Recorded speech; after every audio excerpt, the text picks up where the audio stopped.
Have you ever felt like you're praying into an empty room? The spiritual highs are gone, the silence is deafening, and you start to think, did I lose my faith? Don't panic.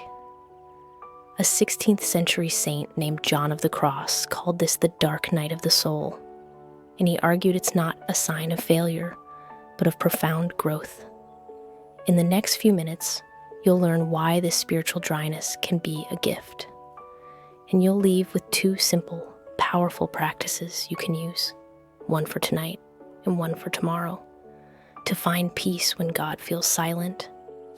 Our guide is Saint John of the Cross, a poet and friar living in 16th century Spain during the turbulent Catholic Counter-Reformation.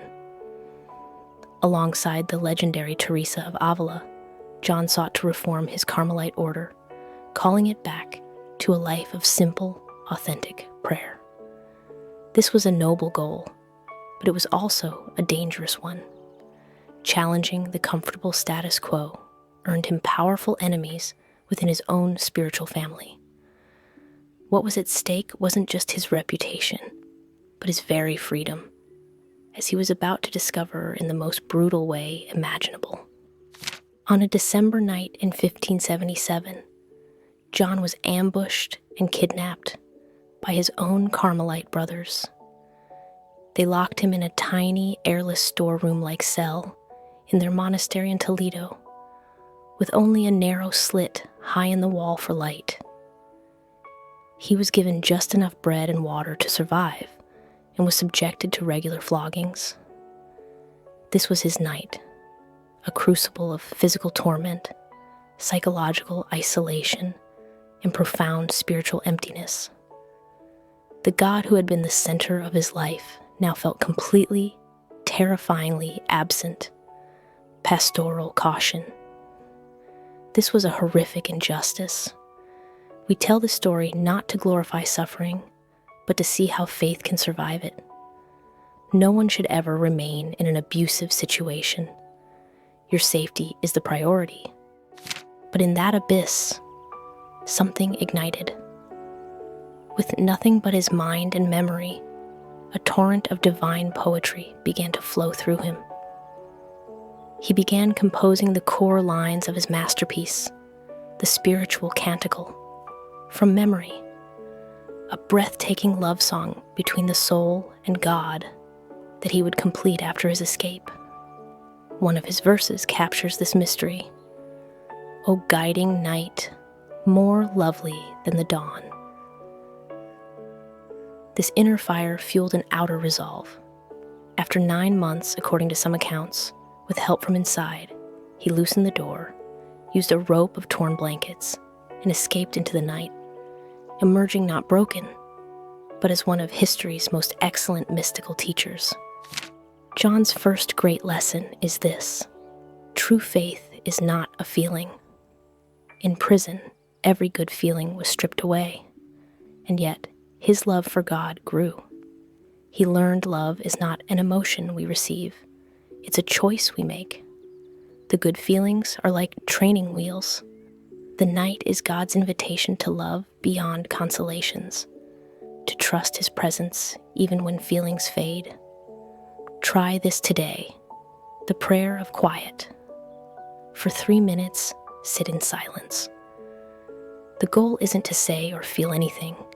It's simply a matter of resting in the idea that God is present, beyond all thought and emotion.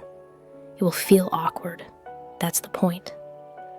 You're training your soul to trust a presence, not a feeling. Now you might be thinking, I'm not religious. How does this apply to me? Think of this as a burnout framework. It's a strategy for finding meaning when the initial passion for a job, a relationship, or a long-term project, like learning an instrument, fades. John's wisdom isn't just about prayer. It's about commitment. It's about learning to follow your compass, your core values, when your emotional weather is stormy. This leads to his second principle: persevere in faith, even when you see no results.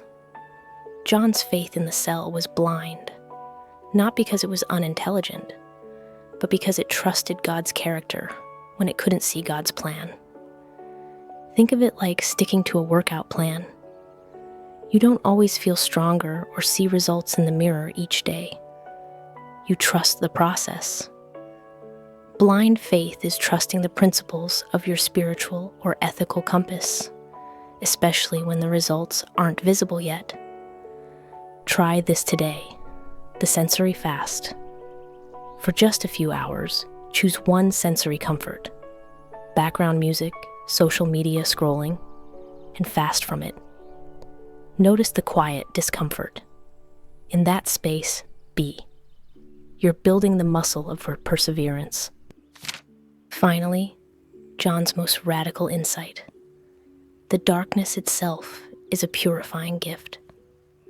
He came to see the night not as God's absence, but as God's severe mercy, a fire that burned away his ego and his need for spiritual highs. The prison wasn't an obstacle to God.